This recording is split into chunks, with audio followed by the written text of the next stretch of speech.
皆様、お待たせいたしました。お待たせしすぎたかもしれません。平成最後のエロごとしの Justin de gozaimasu. So today I'm in Sagamihara, and from 6:30 now it's 9:15. I was having breakfast here, and this place I'm going to, Surugai and Machida, is going to open from 10:30 and or 10 actually. So it's going to be a bit of a walk, but I could just use that time to kill for now. So for the last videos I did in Hachioji, but for this one I'm between Machida and Sagamihara, which are close by. So as I said before, these are the more suburban parts of Tokyo and Yokohama, and there's some really good places you can check out around here.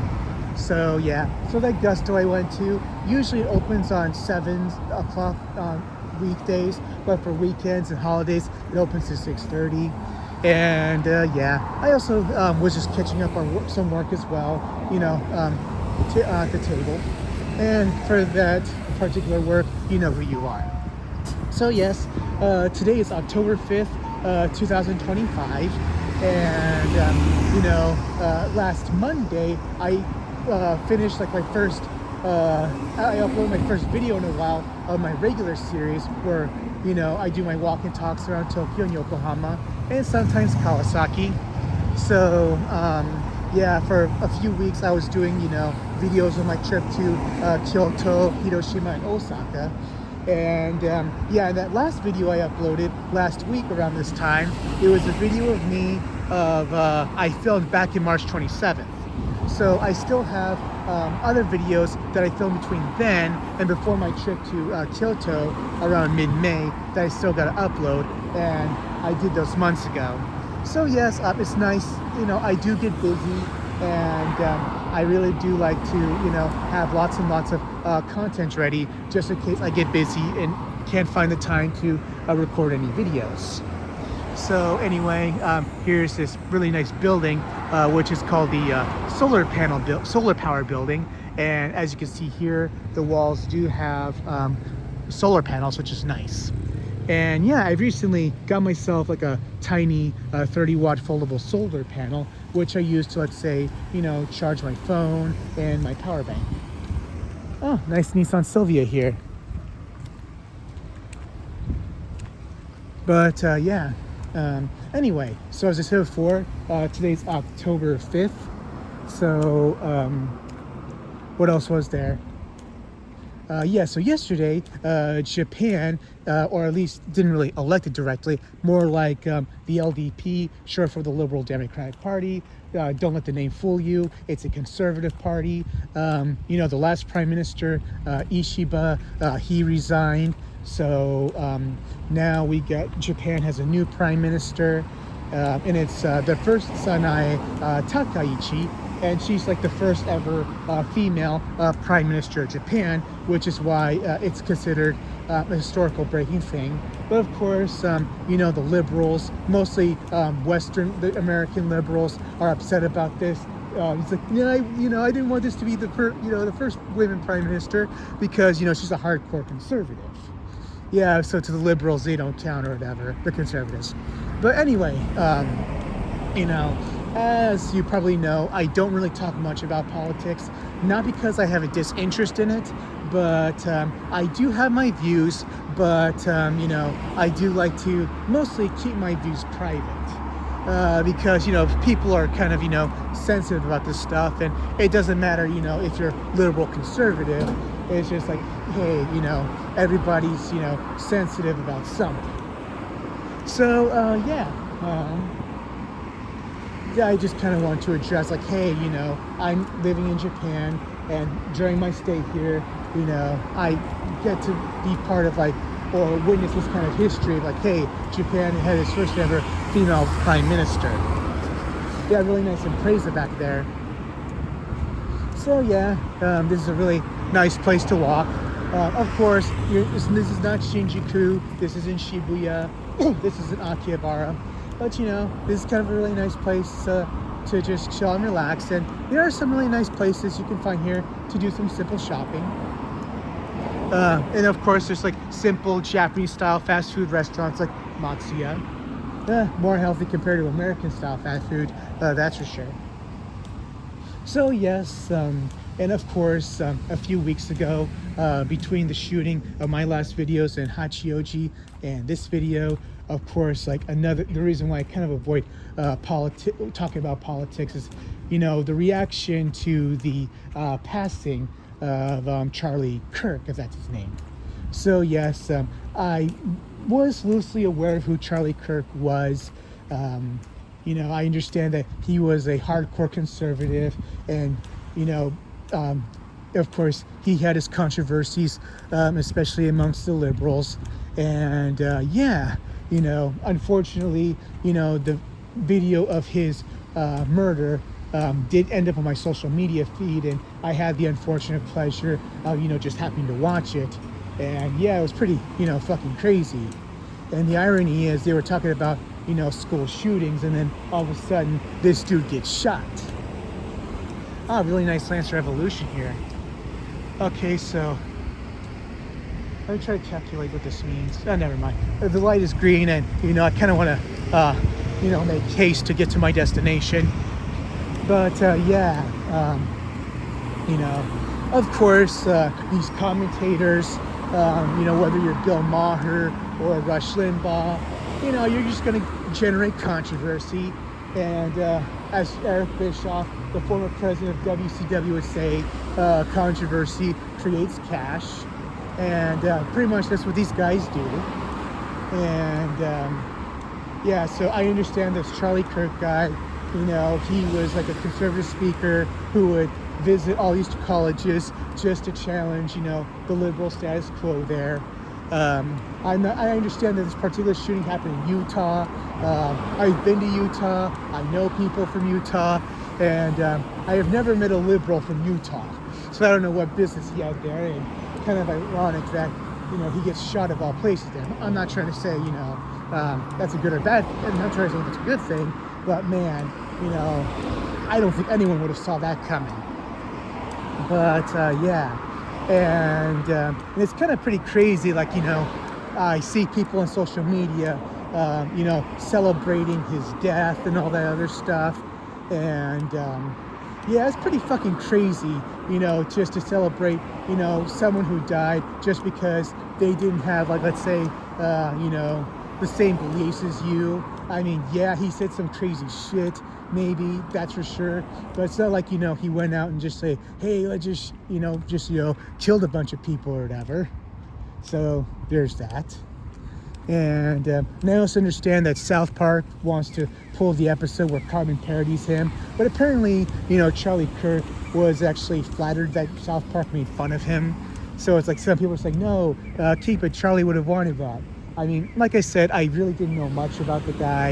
And then I recently learned after the fact that he lives in Arizona, where my family, my parents, my siblings, and most of the cousins on my father's side are still residing.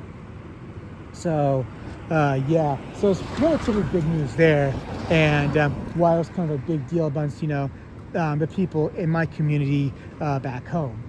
So it's kind of pretty crazy that, people react in that kind of way, that like, hey, they celebrated his death.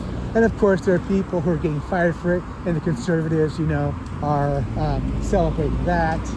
But I mean, the way I look at that situation is, maybe I agreed with Charlie Kirk, maybe I didn't.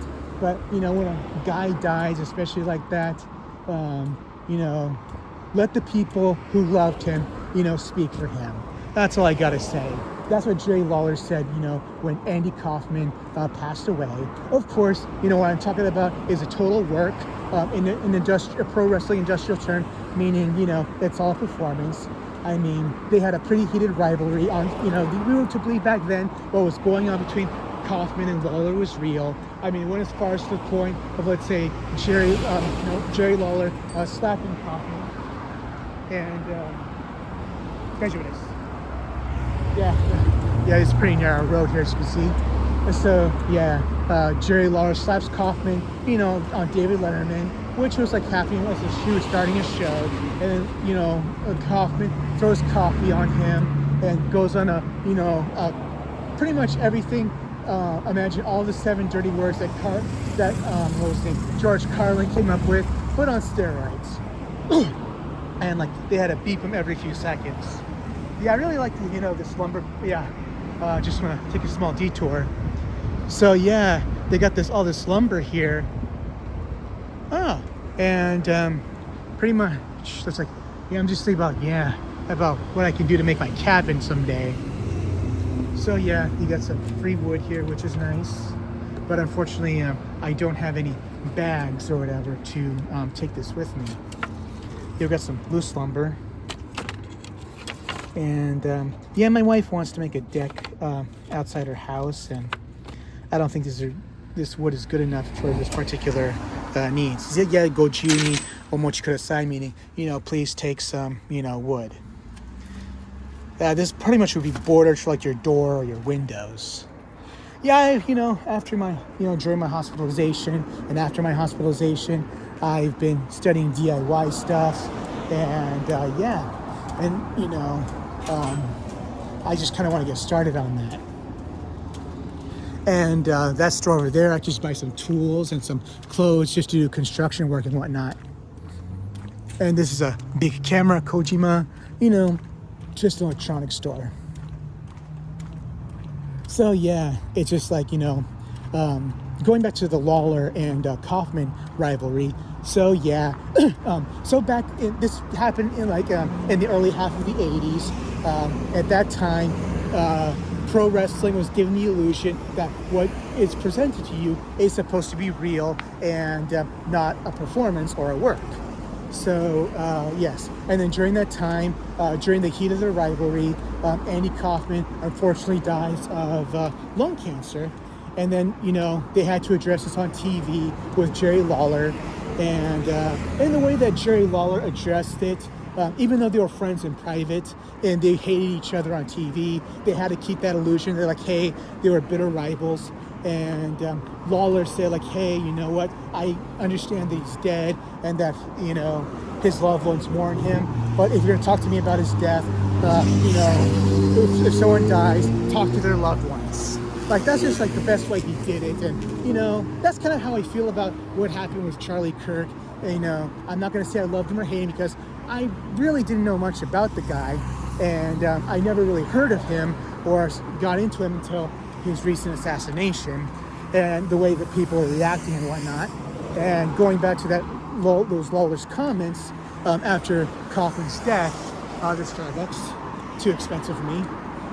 It's just like, that's just kind of how I feel about it. I mean, that's all.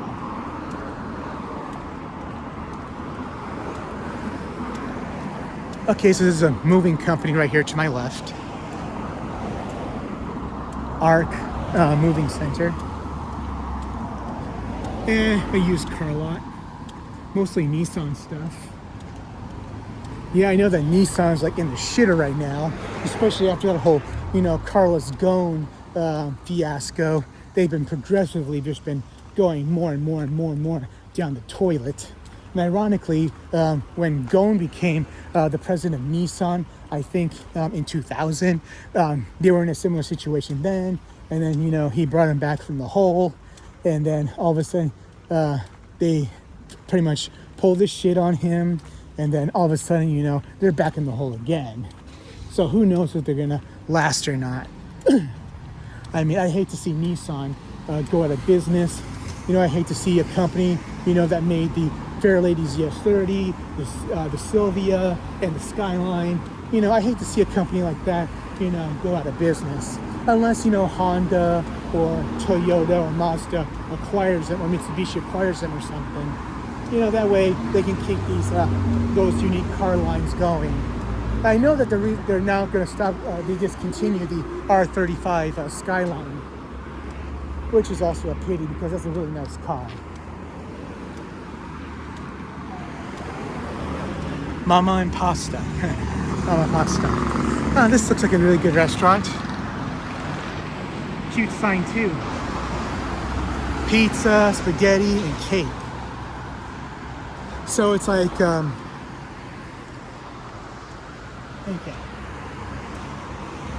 And they have an RV, dealership here. So yeah, you can get some small RV vans in Japan, though not to the same extent that the size that you would see in the US, which are like fucking, metro buses.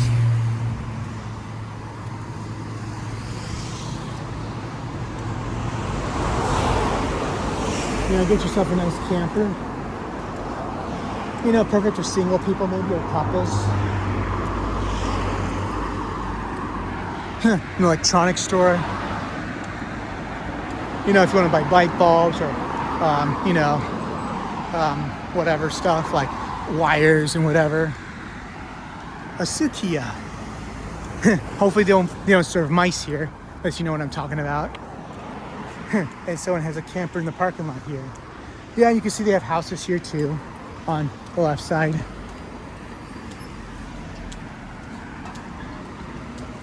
So, yeah, what else has been going on?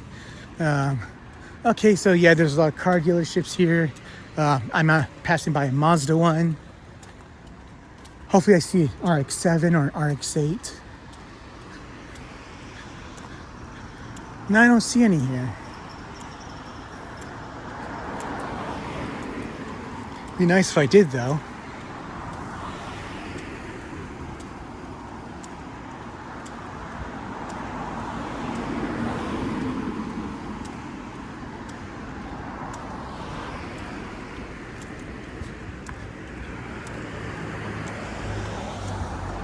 Just gotta watch my step here.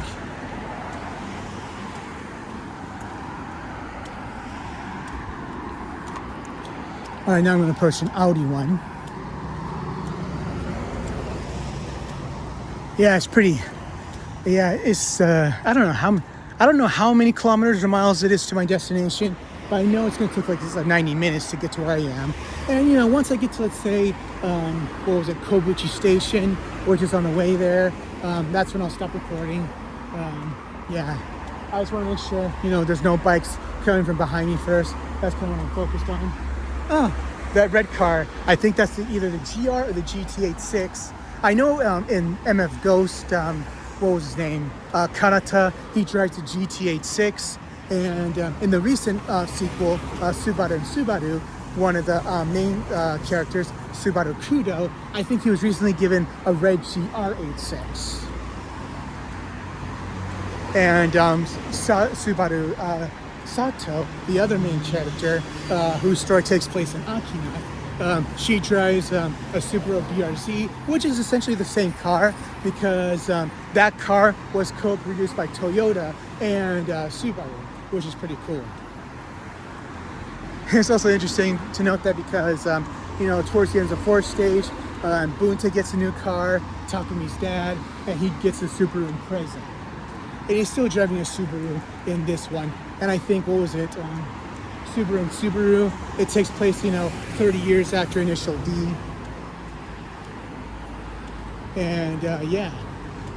I actually got the magazine, which is the first chapter of Subaru and Subaru, but I have been, after, fucked up that like a few days after that, I get sick and end up in the hospital, and I haven't had the chance to catch up on Subaru and Subaru yet. But a few weeks, right after, I went to a book off in Hashimoto, which is like a few stations behind me on the Yokohama line. I was able to get all of MF Ghost the manga for give or take 10,000 yen, which is a pretty good price. And I know that season 3 is going to be premiering in January. Who knows? Maybe by the time this video comes out, it'll probably be over by then. Who knows?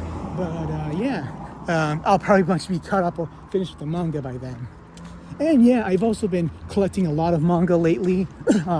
Like if you've seen my Blue Sky or my Threads or my Twitter or X, whatever the hell you want to call it, I have been collecting a lot. I usually tend to buy manga in sets, and I try and find good deals on them at book offs. So I recently got all of Saint Seiya, Kinnikuman, Hokuto no Ken, MF Ghost, Bari Bari Densetsu, and a few others at discounted price. sometimes there are certain mangas like Fruits Baskets, like you can get the entire manga for like 2,000 yen, which is pretty cool. Sometimes some of those manga, they're pretty easy to get. And because like, they're not so rare, they could just sell them at a cheap price. And they're not as demanded as, let's say, getting all, let's say, Dragon Ball or Initial D. And you'd be surprised how hard it is to find all of Initial D. Like whatever book offs I go to, they never have a full set.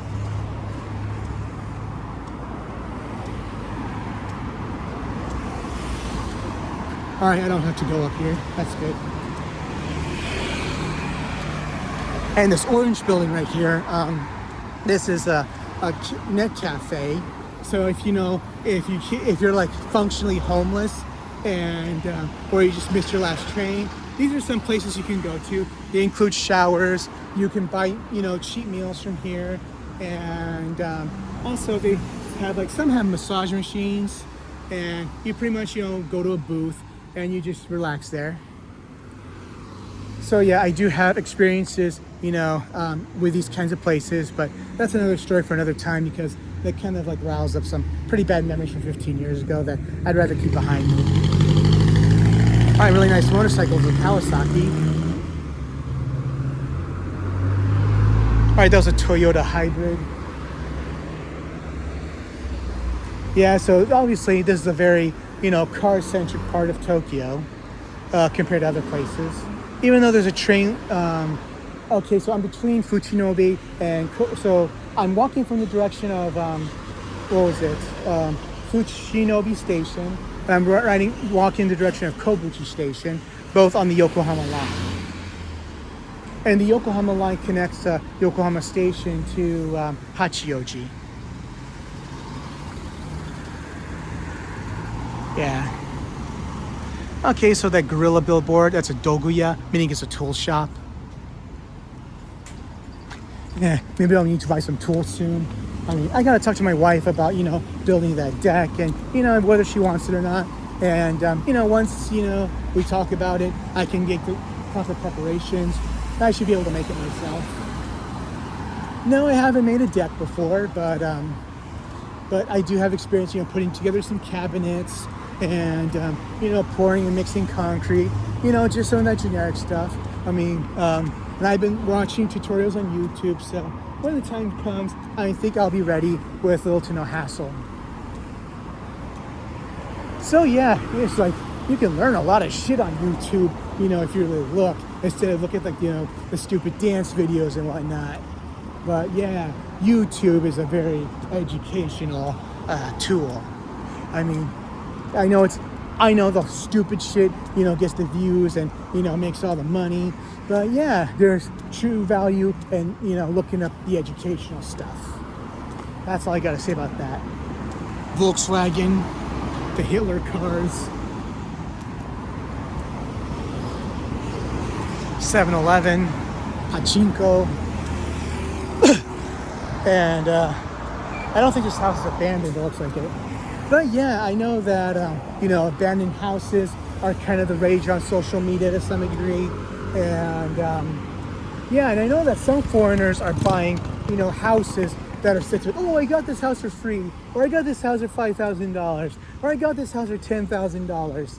I mean, I think, there is a kernel of truth to these claims, but, those are just, clickbaity titles just to get your attention. And what they kind of fail to tell you with these particular videos is that, yeah, you probably got these houses for cheap, but what's the condition of the house? How much, repairs do they need? I mean, yeah, at the end of the day, yeah, you probably spent, let's say, $5,000 on, let's say, the house, but who's to say that the repairs are going to cost you, let's say, $50,000 or maybe $500,000? So, yeah. Also, and I'm pretty sure this is clear by some people on social media, but usually these Akiyas or these empty houses that people buy at cheap prices, they're nowhere near big cities like Tokyo or Yokohama or Osaka. They're pretty much out in the middle of nowhere. And in these instances, they may require that you get a car. And hey, if you want to live in Japan, and if you want to live out in the middle of nowhere in Japan, feel free to get these houses, I guess. But if you're someone who wants to be in the big city or something like that, then no, you're not going to find houses, at those particular affordable prices. Though, the Akiyas do exist in Tokyo and Osaka, but you won't be able to find them at affordable prices.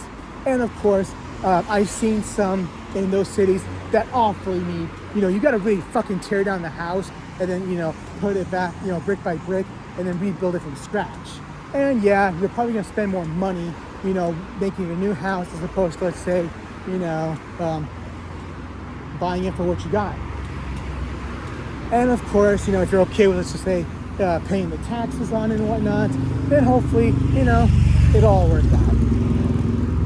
But yeah, I do have my interest in Akiyas, but of course, my wife being raised in Yokohama and spending part of her life in Shanghai, and since she's used to, life in bigger cities like Yokohama and Shanghai, like she does not want to live in the country whatsoever. That is so not my wife. And yeah.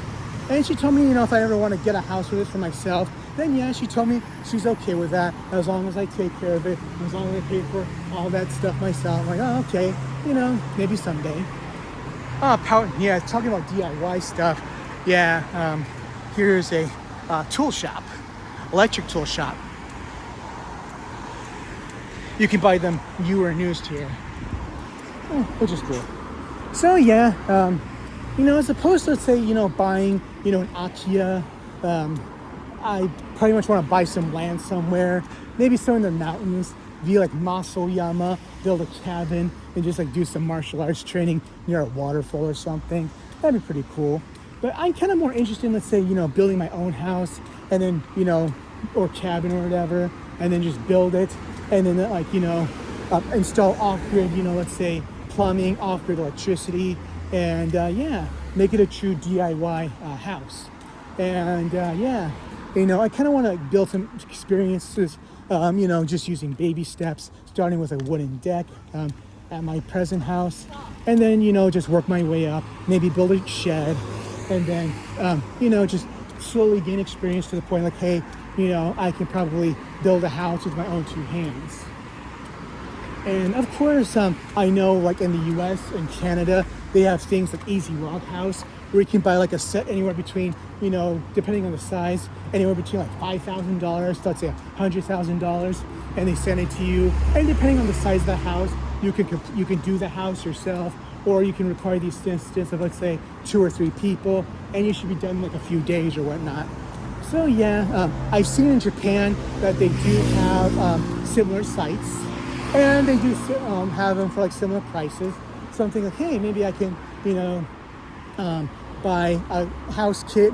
It's kind of funny that, sorry to get off tangent here, but like, was just say like 100 years ago, Sears, this is what they did back then with their catalogs.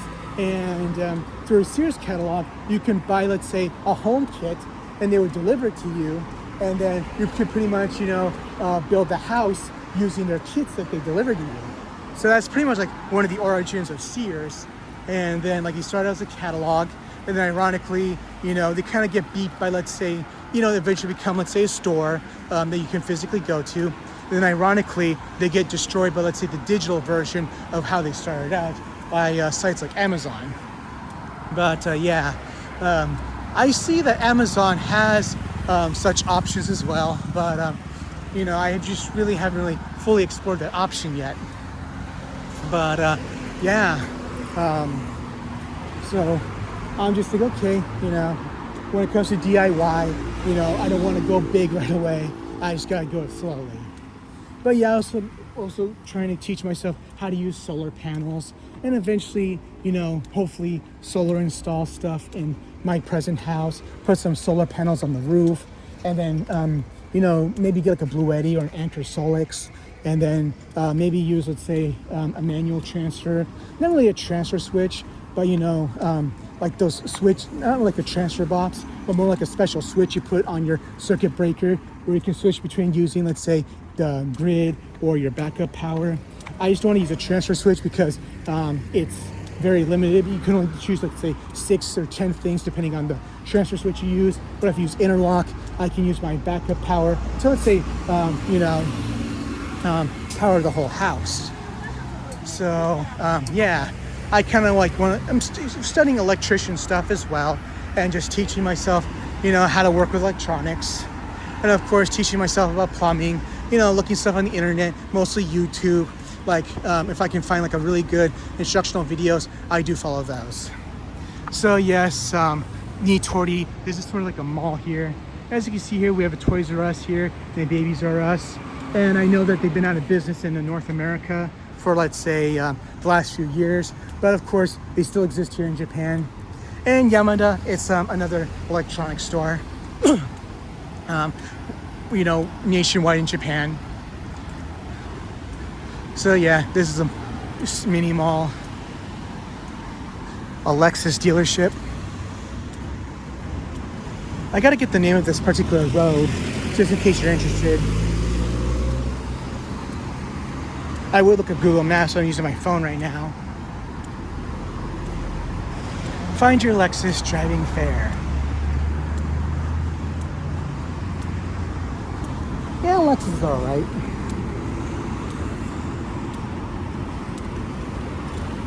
And yeah, what else is going on with me? Yeah, so pretty much, the surgical scar from my my surgery from 4 years gangrene, it's pretty much healed, but I still got a scar, and I'm still putting the occasional ointment medicine on it, just so it can I still got some medicine left, and that should eventually expire, so might as well use it while I still got it and while it's still active. And yeah, I've been managing my diabetes okay, I guess. But but unfortunately, I measure my blood sugar before breakfast every morning. So usually, if you can keep it at least below 100, you're okay. But anything above 100 or 110 or 115, that's considered quote unquote pre-diabetes. So yesterday, my blood sugar was 105.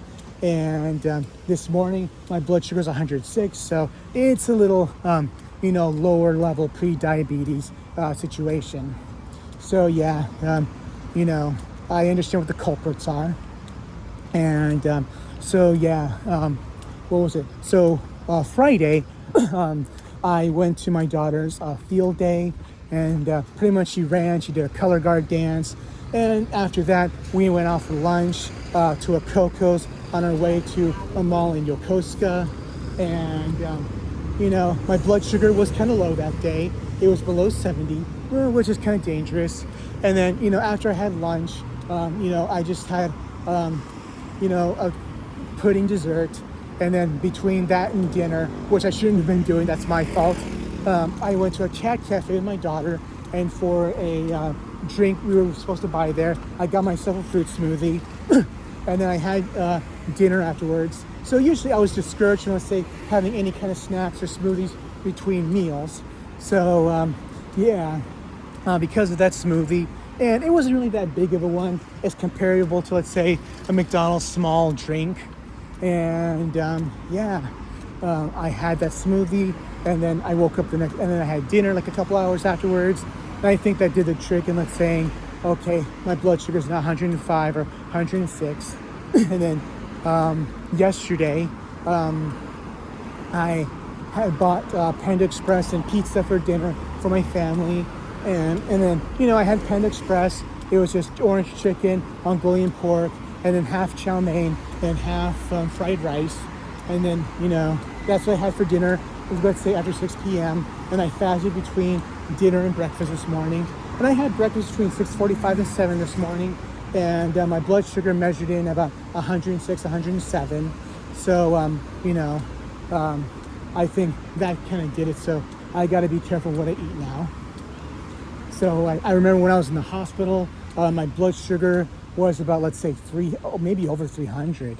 And I remember, like, even 2 weeks afterwards, it was still over 200, and they had to give me, I was on insulin 3 times a day, and I was taking medicines to calm down, to lower my blood sugar, after every meal.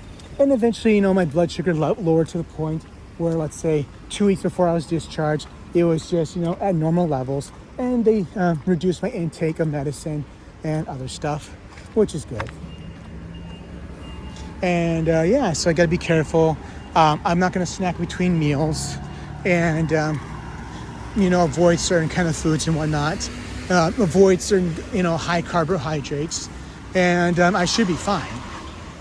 And usually my medications, my insulin and my, post-meal medications, that's kind of only in the mornings now, which is good. And I just kind of want to keep it that way. A home center, furniture store, Daiso, 100 yen store. I know there's some Daisos in the US now, which is nice. Got a gas station.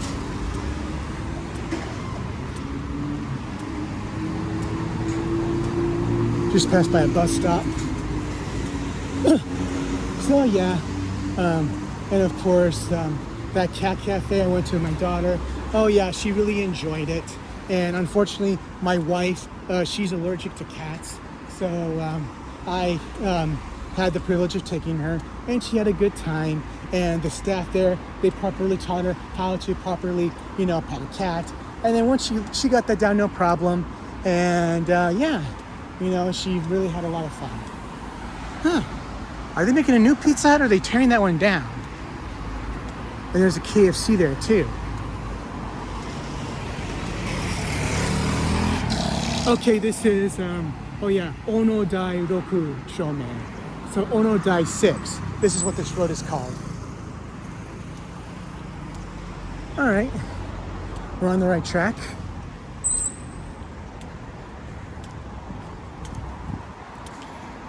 Oh, looks like this place isn't open yet. Another gas station. So yeah, this is actually my second time through this particular walking route. And it's a really nice place to take a walk, but it's also a nice place to ride a bike. But of course, you got to be careful of riding bikes. And thankfully, I have my headphones off, so in case they, ring their bells, I can properly hear them, and I can move out of the way. Yeah, I really do miss riding a bike here. When I lived in Kagawa, when I lived in Hiroshima, and when I did in Utsunomiya, and then when I was living in Ibaraki almost 20 years ago, I pretty much got around everywhere by bike. And my part of Yokohama, it doesn't really require that much bike riding. So usually I just go between my house and the train stations near my house. And, I could, of course, use bike parking there, but it kind of costs unnecessary extra money for me. And, I just figured I'm just better off walking to the train station, even though it takes me less than 30 minutes to get there from our current house. But from our older house, it took me about 15 to 20 minutes, depending on my pace. Yeah, I know that my wife, she kind of wanted to move out of her old house because it's getting old and whatnot. And thankfully, we found a house not too far from where we were living, and for the most part, it is working out. And of course, as you see in, let's say, my recent game videos, and of course, you saw my Shenmue video from last year. You see, I'm living in totally different houses.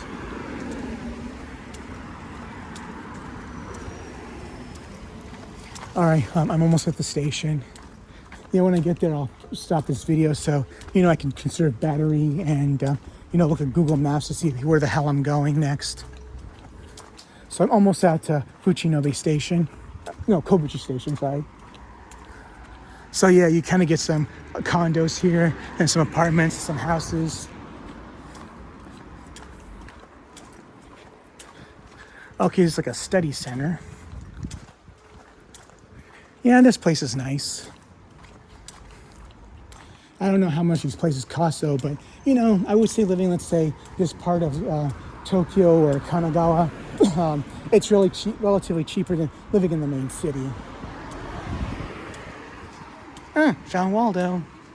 Yeah, usually Waldo here, he's used, or Wally in some countries, and they call him Wally here in Japan too. He's used as, let's say, as a mascot for this real estate company here in Japan. And here's some paid parking here.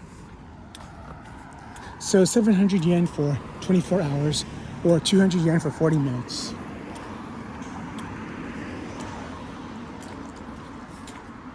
Okay, looks like we're almost at the station.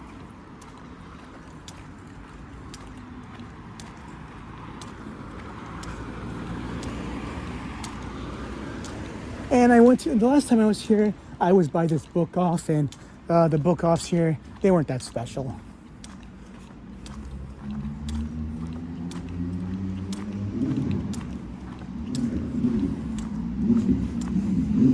I hear a motorcycle.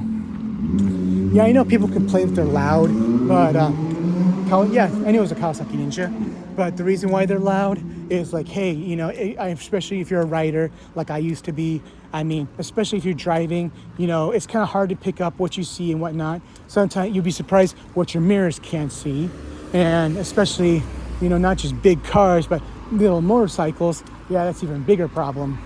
And the reason why the engines are so loud is just that, you know, it kind of gives you awareness that they're there.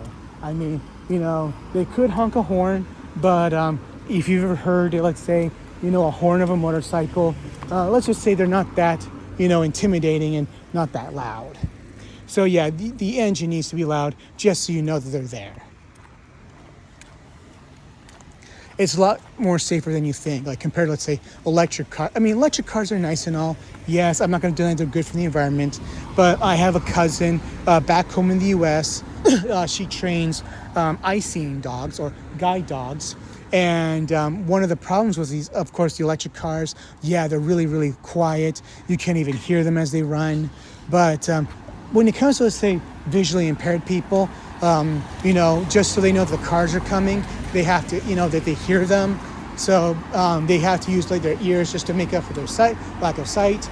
And because they really can't hear the electric cars coming, there have been instances, according to at least my cousin, that, you know, they do get hit by these cars because they can't hear them. So yeah, I guess, you know, maybe someone lobbies to, let's say, Congress or whatever, or local governments, like, hey, you know, these electric cars, yeah, they're quiet, which is nice, but, you know, for the sake of, let's say, the safety of the visually impaired, you know, let's just have them put off some sound so that we know that they're coming. And yeah, now that I mention this, I kind of remember that some congressmen, like I remember how some cars, like for example, the RX-7s and Initial D and Takumi's car from Initial D have pop-up lights, right? So I remember, I don't know how long ago was this, but apparently some congressmen, due to, let's say, pedestrian safety, lobbied to get rid of pop-up lights in cars. So that's why you kind of don't see pop-up lights in most cars anymore. And of course, you know, their electrical wiring can be faulty and they kind of go out easily, and they require a costly, you know, continuous and repeated repairs. So yeah, there's also the economics you got to consider with that as well, which is why, you know, I guess, yeah, of course, pop-up lights is a style, you know, they're really cool, but when it comes to the cost and safety, yeah, I guess, you know, why they're getting rid of them is rather phasing them out is a good idea. All right, am I on the right track to the station? Okay, so, okay, the sign says I'm at the station. Good.